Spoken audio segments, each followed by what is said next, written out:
जय राधा माधव कुंज बिहारी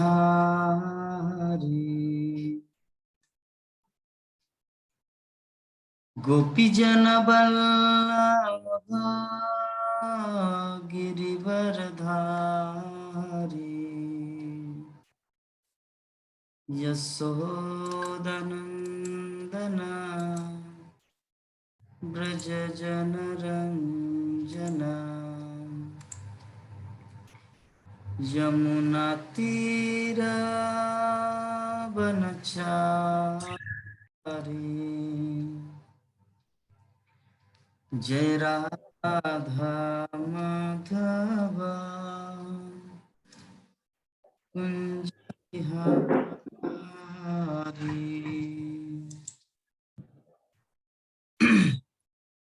हरे कृष्णा हरे कृष्णा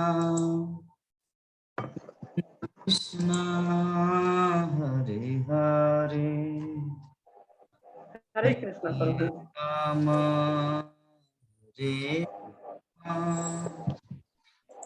राम राम हरे हरे हरे कृष्णा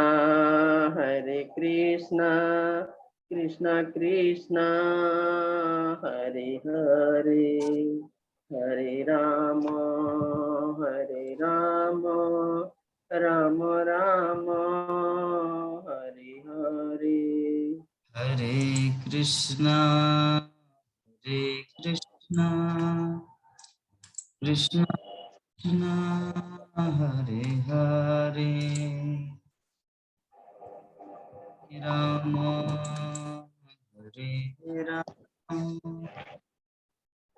राम राम हरे हरे हरे कृष्णा कृष्णा कृष्णा हरे हरे, हरे राम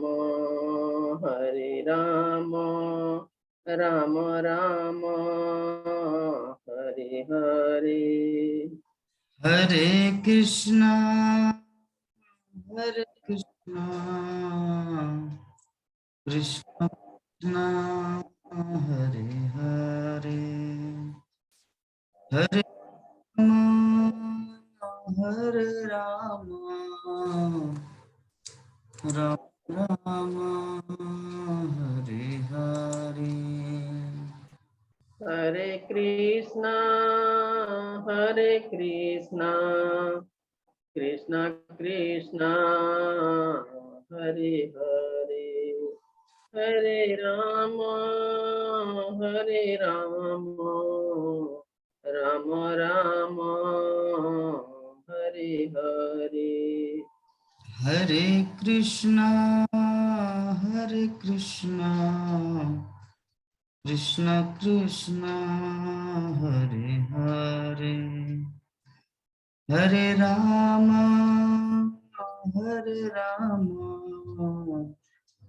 राम राम हरे हरे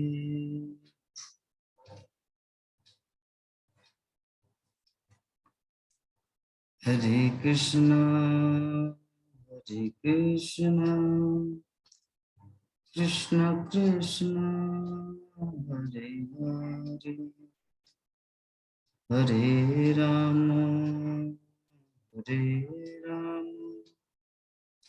राम राम हरे हरे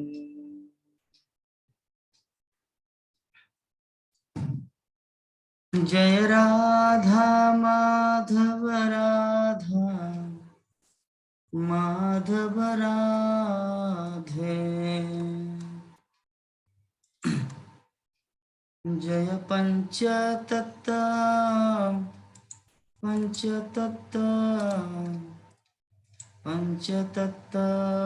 जय पंचतत्व जय गौरनिताय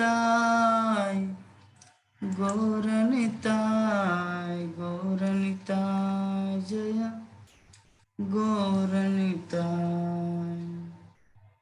जय नृसिंहदेव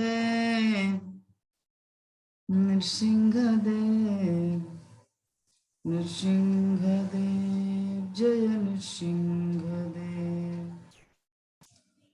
जय जय प्रभुपाद प्रभुपाद प्रभुपाद प्रभुपाद।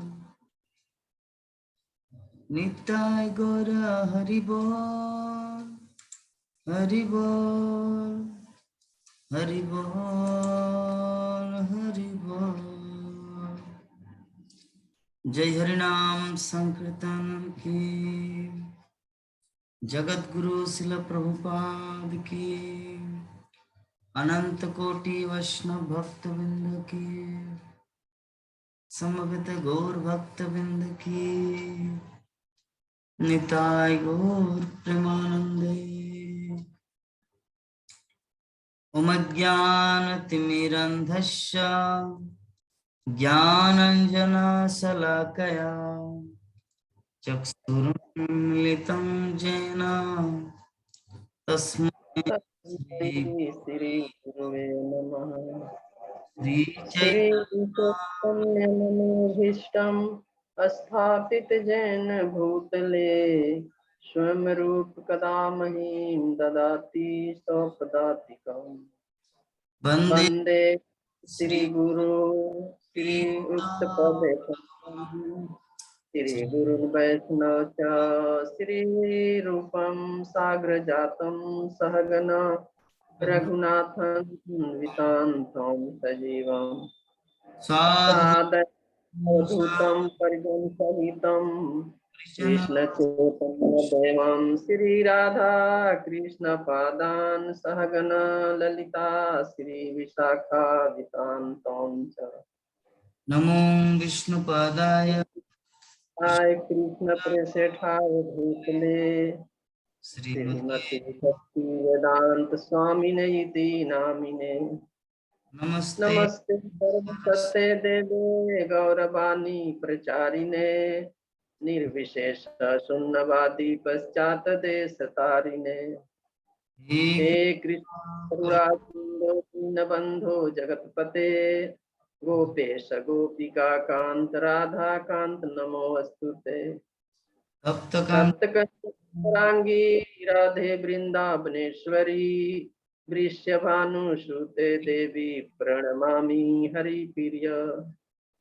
वंशाकल्पतरुभ्यश्च च कृपासिन्धुभ्यो एवं च पतितानां पावनेभ्यो वैष्णवेभ्यो नमो नमः।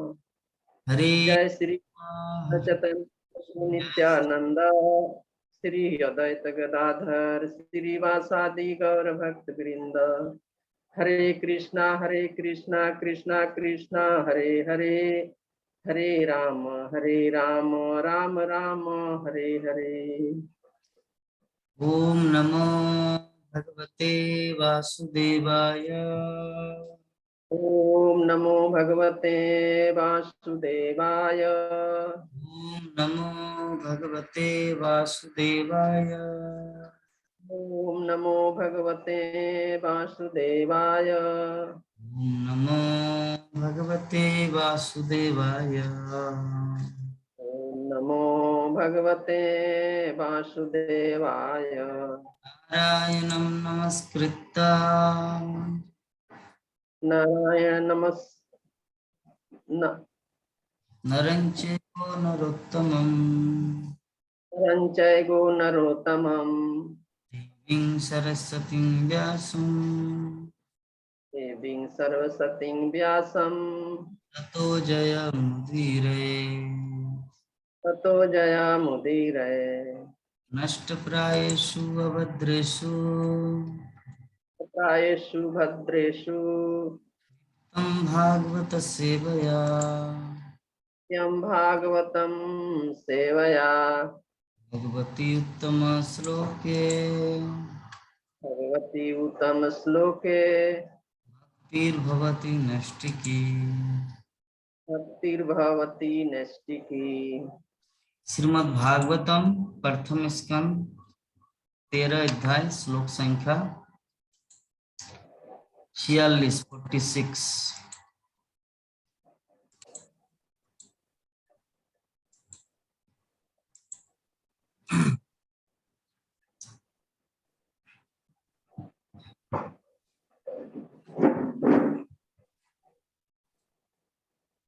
श्रीमद् भागवतम प्रथम स्कंद 13 अध्याय श्लोक संख्या 46। काल कर्मा गुणाधीन देहोयम पंचभौतिका देहो वयं पंच भौतिक कथम मन्नास्तु गोपाये कथं मन्यास्तु गोपाय सर्पग्रस्तो यथा परम। सर्पग्रस्तो यथा परम। काल कर्म गुणाधीन काल कर्म गुणाधीनो देहोयम पंचभौतिका देहोऽयं पंच भौतिक हम मन्नास्तु गोपाये कथं मन्यासस्तु गोपाये सर्पग्रस्तो यथा परम। सर्पग्रस्तो यथा परम। हरे कृष्ण। हरे कृष्ण। काल कर्म गुणाधीनो काल कर्म गुणाधीन देहो अयं पंच भौतिक देहोयम पंचभौतिका कथम अन्या अस्तु गोपाय कथम मन्नास्तु गोपाये सर्पग्रस्तो यथा परम। सर्पग्रस्तो यथा परम। हरे कृष्ण। अनुवाद और तात्पर्य पढ़िए माता जी। बुक से पढ़ रहे हैं प्रभु जी। कभी कभी उसमें गड़बड़ा जाता है।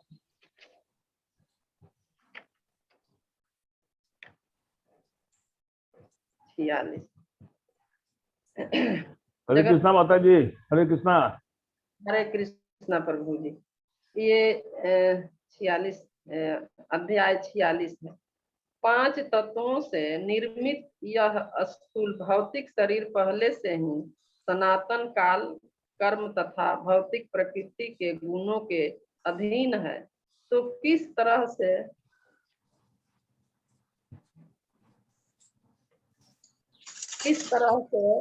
यह अन्यों की रक्षा कर सकता है, जबकि यह स्वयं सर्प के मुंह में फंसा हुआ है। जगत गुरु शिला प्रभुपाद की जय। तात्पर्य: राजनीतिक, आर्थिक, सामाजिक तथा सांस्कृतिक प्रचार द्वारा विश्व आंदोलनों से किसी को कोई लाभ होने वाला नहीं है, क्योंकि ये श्रेष्ठ शक्ति द्वारा नियंत्रित होते हैं। बद्धजीव पूरी तरह से भौतिक प्रकृति के नियंत्रण में होता है, जो प्रकृति के 3 गुणों के प्रभाववश होने वाले कर्म तथा सनातन काल के रूप में व्यक्त होता है। प्रकृति के 3 गुण है, अर्थात सत्य, रज तथा तम। सतोगुणी हुए बिना मनुष्य वस्तुओं को असली रूप में नहीं देख पाता। रजो तथा तमोगुणी व्यक्ति वस्तुओं को उनके असली रूप में कभी नहीं देख पाता। अतएव रजोगुणी तथा तमोगुणी व्यक्ति अपने कार्य को सही दिशा नहीं दे पाते। केवल सतोगुणी व्यक्ति ही कुछ हद तक ऐसा कर पाता है। चूंकि अधिकांश व्यक्ति राजसी तथा तामसी होते हैं, अतएव उनकी योजनाएं तथा परियोजनाएं शायद ही अन्यों को कुछ लाभ पहुंचा सके। प्रकृति के गुणों के भी ऊपर शाश्वत समय होता है, जो काल कहलाता है, क्योंकि यह भौतिक जगत की हर वस्तु की आकृति को बदल देता है। यदि हम अस्थायी रूप से कोई लाभप्रद कार्य कर भी ले तो समय बिताने पर काल द्वारा यह अच्छी परियोजना भी विनष्ट कर दी जाती है।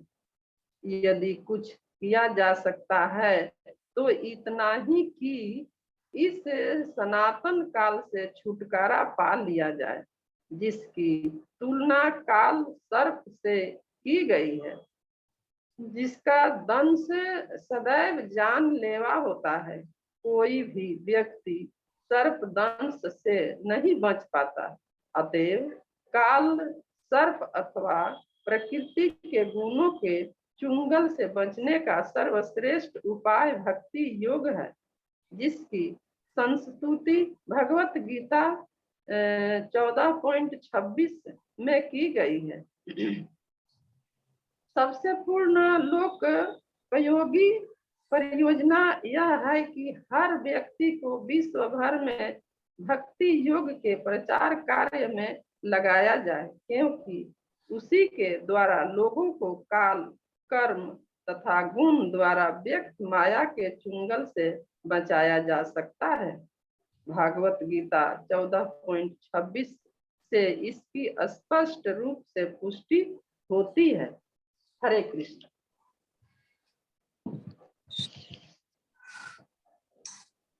तो हम लोग श्रीमद् भागवतम प्रथम स्कंद 13 अध्याय श्लोक संख्या 46 के ऊपर आलोचना करेंगे। तो उससे पहले हम लोग जो 43, 44, 45 जो श्लोक हुआ है पहले, वो सब के बारे में ओवरव्यू ले लेते हैं। तो सर्वप्रथम हमारे उमाशंकर प्रभु जी बोलेंगे, क्लास में डिस्कशन हुआ था। बोलिए बोलिए। नहीं बोल पाएंगे? क्यों नहीं बोल पाएंगे? ऐसे में वो माता जी, वो प्रभु जी क्लास में बोलना ठीक है, और जब कृष्ण कथा बोलने के लिए बोल रहे थे बोले नहीं बोल पाएंगे। मेरा बात सुनिए ना, यहाँ देख रहे क्या लगाए हुए हैं? I understand. ऑक्सीजन ऑक्सीजन लगा है। ऑक्सीजन लगा। तो मुंह पे ठीक से भगवान की कथा बोलते बोलते अगर मर भी जाए तो सक्सेस है लाइफ। मर जाएंगे तो हम तो चाहते हैं कल से मरे तो आज मर जाए, लेकिन दम फूलने लगता है। गौर गोविंद स्वामी महाराज भागवतम मायापुर से सुनिए, गौर गोविंद स्वामी महाराज भागवतम क्लास देते देते मर गए, मतलब देह को त्याग किया। भागवतम मायापुर में 8 बजे क्लास होता है। जैसे ऐसे भागवतम में क्लास दे रहे थे, और ये तो अच्छा है अगर कृष्ण कथा बोलते बोलते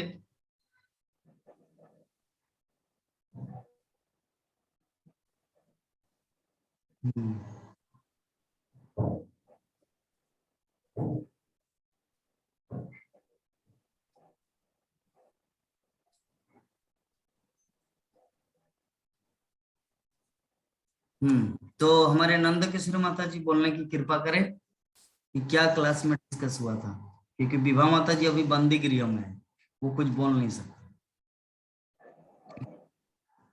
माता जी आप ही बोलिए। ठीक है प्रभु जी। हरे कृष्णा प्रभु जी। सभी भक्त लोग के दंडोत प्रणाम। प्रभु जी श्लोक संख्या अध्याय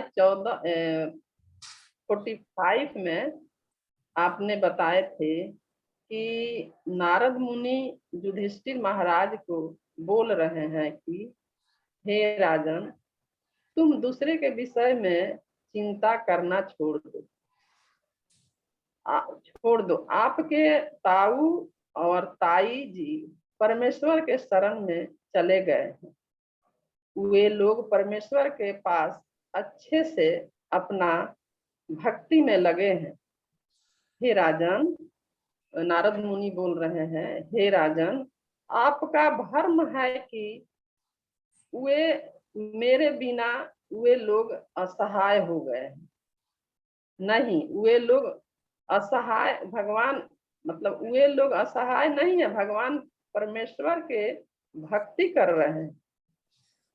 और आपने ये बताए थे प्रभु जी की हम लोग सोचते हैं कि हम नहीं रहेंगे तो हमारे संगे संबंधियां असहाय पड़े रहेंगे। नहीं, भगवान परमेश्वर सभी को देखते हैं और सभी को आहार देते हैं। भगवान की लीला प्रभु जी कोई नहीं जानता है कि प्रभु ये मतलब भगवान के लीला कोई नहीं जानता है। और प्रभु जी आपने बताए थे कि जो भौतिक इच्छाएं वे एक प्रकार का जंजाल है, वे सभी को घुमाते रहता है।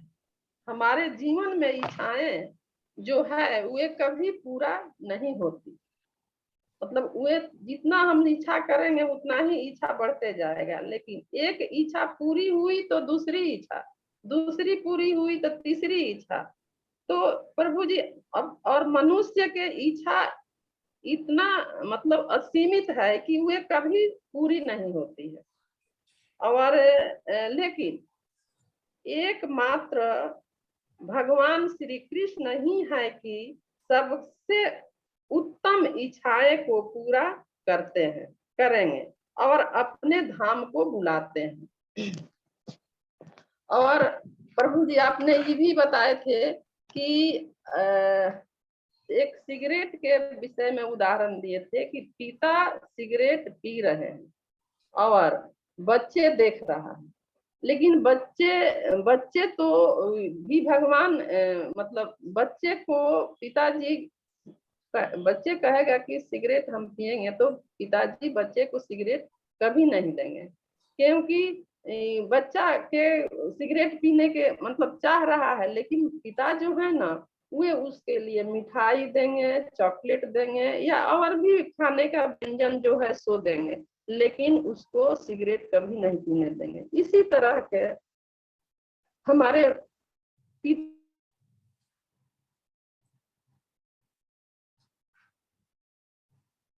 क्या हुआ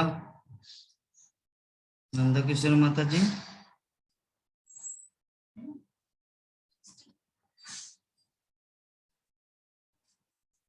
ओ नंद किशोरी माता जी, चला गया।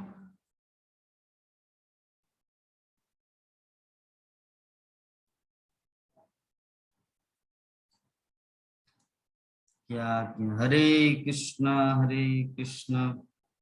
कृष्णा कृष्णा हरे हरे, हरे राम राम राम हरे हरे, हरे कृष्णा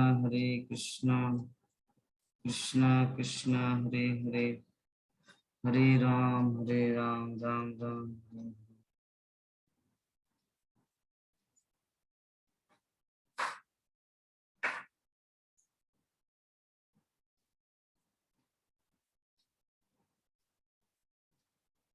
जब तक नहीं आ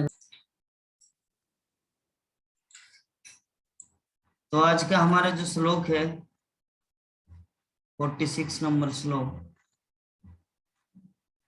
जो नारद मुनि बता रहे हैं युधिष्ठिर महाराज को कि 5 तत्वों से निर्मित ये स्थूल भौतिक शरीर पहले से ही सनातन काल कर्म तथा भौतिक प्रकृति के गुणों के अधीन है, तो यह अन्यों की रक्षा कर सकता है जबकि यह स्वयं सर्प के मोह में फंसा हुआ है।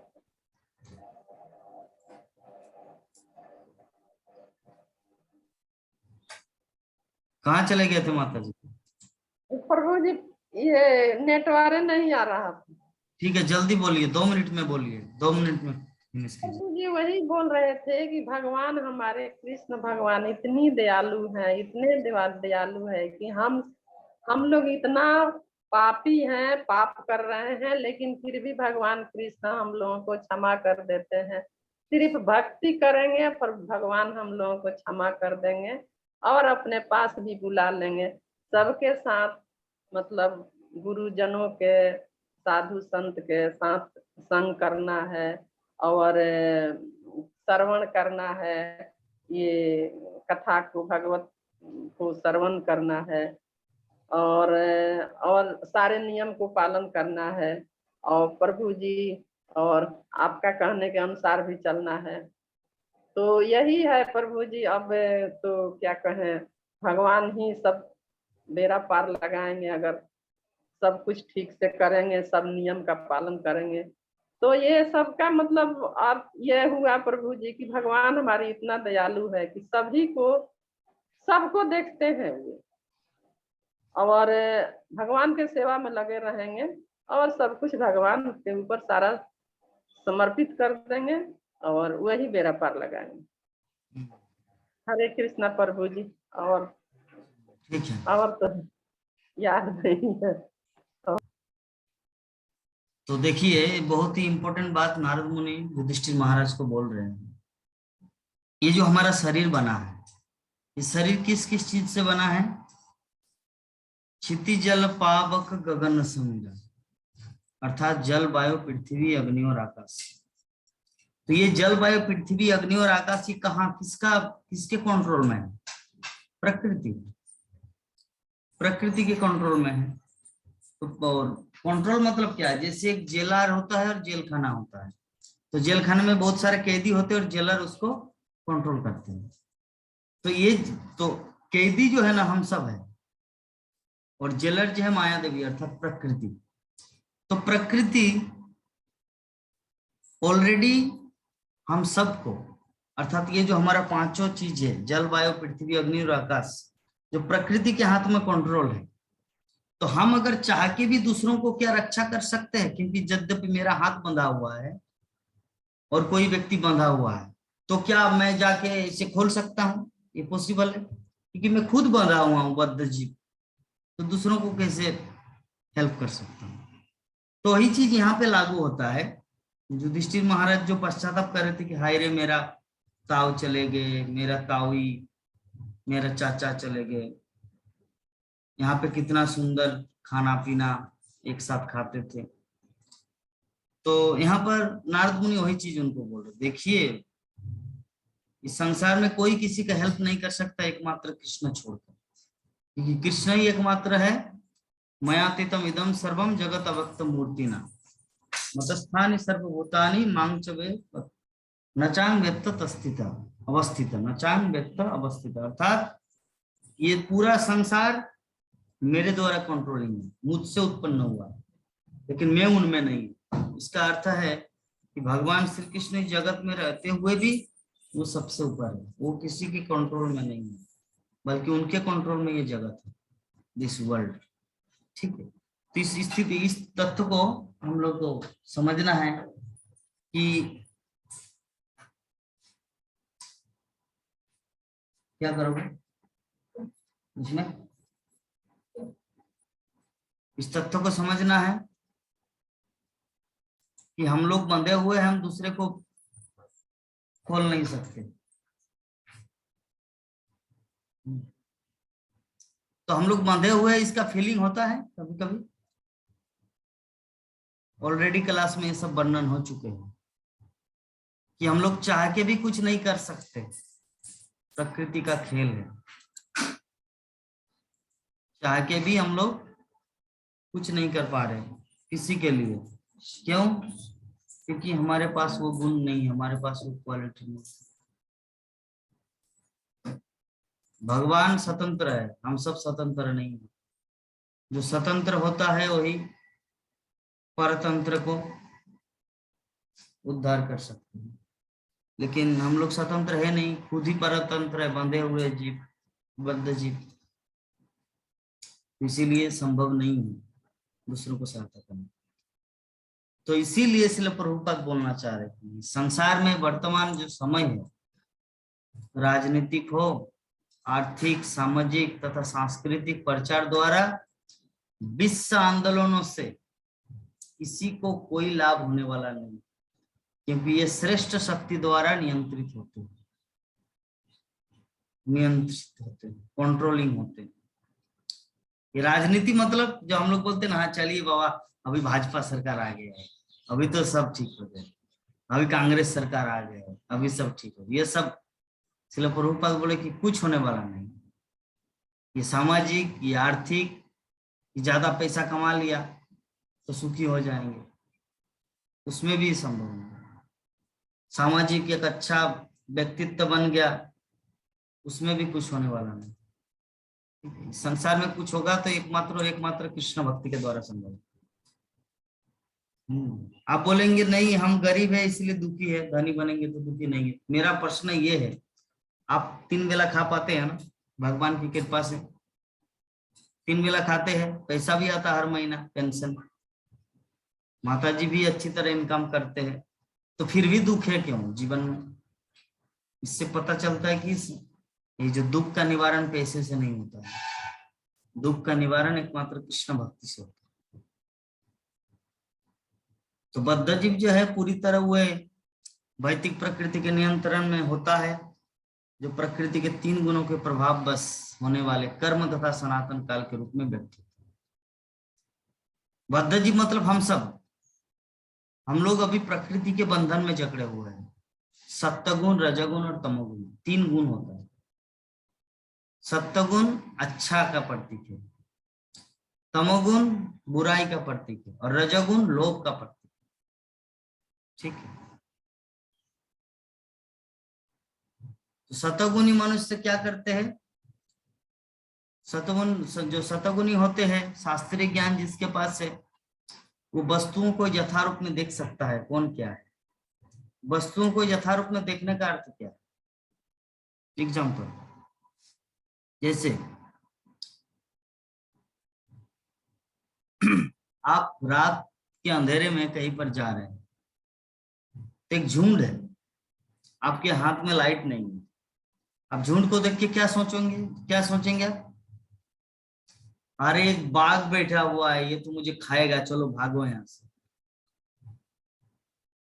ठीक है, चलो भागो यहां से। लेकिन वही चीज अगर दिन में होता तो झुंड को देख के डर नहीं आता। क्यों?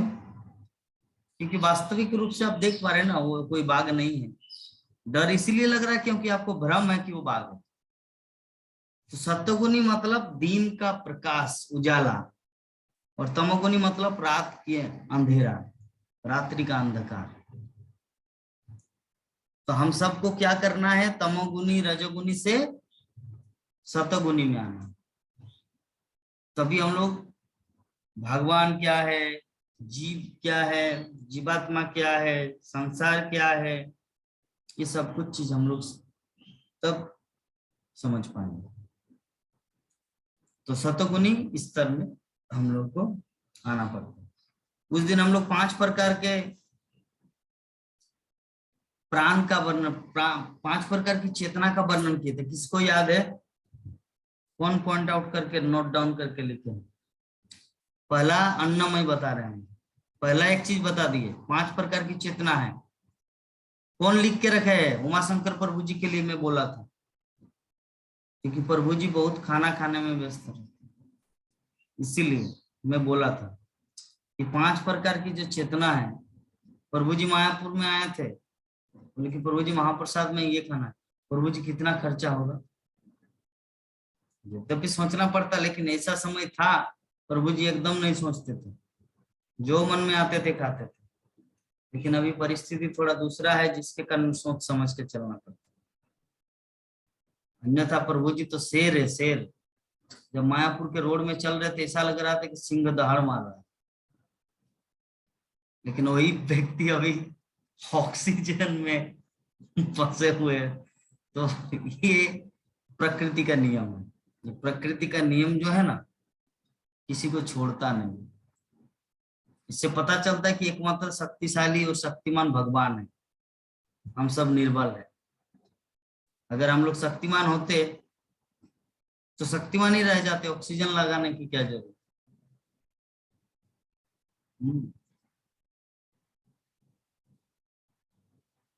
तो अल्टीमेटली ये सब के द्वारा हम लोग अपने दैनिक जीवन में भी देख सकते हैं कि भगवान का अस्तित्व कैसे हम लोग समझ पाएंगे, भगवान का अस्तित्व को कैसे स्वीकार कर पाएंगे। इसी के द्वारा कि हम लोग, कभी ऐसा समय था जो जितना कुछ खाना है खाओ, पैसे के बारे में सोचते नहीं थे। कभी एक समय था में बलवान था, लेकिन अब निर्बल हो गया। तो ये प्रकृति जो है सब कुछ छीन लेते हैं हमसे, हम लोग को भिखारी बना देते हैं। ये चीज रियलाइज करने के लिए कि तू दास है और कृष्णा तुम्हारा मालिक है, तू सेवक है और कृष्णा परमेश्वर भगवान है, तुमको उनकी शरण ग्रहण करनी चाहिए। तो प्रकृति ये सब हम सबको पाठ पढ़ाती है, विभिन्न कष्ट देकर या बीमारी देकर, विभिन्न प्रकार से। तो हम लोग को ये सब पॉजिटिवली लेना है। तो इस संसार में जो ज्यादातर जो व्यक्ति है वो राजसी तथा तामसी होते हैं, अथवा उनकी योजनाओं तथा परियोजनाओं शायद ही अन्यों को कुछ लाभ पहुंचा सके। प्रकृति के गुणों के भी ऊपर शाश्वत समय होता है जो काल कहलाता है, क्योंकि भौतिक जगत की हर वस्तु की आकृति को बदल देता है। यदि हम अस्थायी रूप से कोई लाभप्रद कार्य कर भी ले तो समय बीतने पर काल द्वारा ये अच्छी परियोजना भी विनष्ट कर दी जाती है। यदि कुछ किया जा सकता है तो इतना ही कि सनातन काल से छुटकारा पा लिया जाए, जिसकी तुलना काल सर्प से की गई है, जिसका दंग सदैव जानलेवा होता है। तो देखिए यहाँ पर जो अल्टीमेटली श्रील प्रभुपाद जो हम सबको सिखाना चाह रहे हैं कि संसार में कितना ही सुंदर वस्तु क्यों न हो, सब मिट जाता है पूरा काल हमारा। संसार में कितना भी, किशोर कुमार कब के बिछड़े हुए थे हम, कहाँ गए वो बेचारा है, नहीं कौन सुनता है। उमा शंकर प्रभु जैसे भक्तगण सुनेंगे, लेकिन आजकल के बच्चे सुनते हैं कब के बिछड़े, या मुकेश की कभी कभी मेरे, कोई सुनता है? कोई नहीं सुनता। वो विभा माता जी का पिताजी सुनते थे रेडियो में, शॉर्ट मीडियम रेडियो, FM तो अभी आ गया ख्याल। तो वो पुराना तो कितना सुंदर ढंग से वो लोग बनाए थे। काल सबको हरण कर लेता है, सब कुछ बिगाड़ देते। नंदो किशोरी माता जी का पुराना जमाना का ख्याल आ गए। जैसे ही काम से आते थे हॉस्पिटल से, रात में जयमाला गीतमाला विविध भारती चालू कर देते थे और अपने रसोई काम में लग जाते थे। ये है विविध भारती, जयमाला, कितना कुछ प्रोग्राम देखते थे।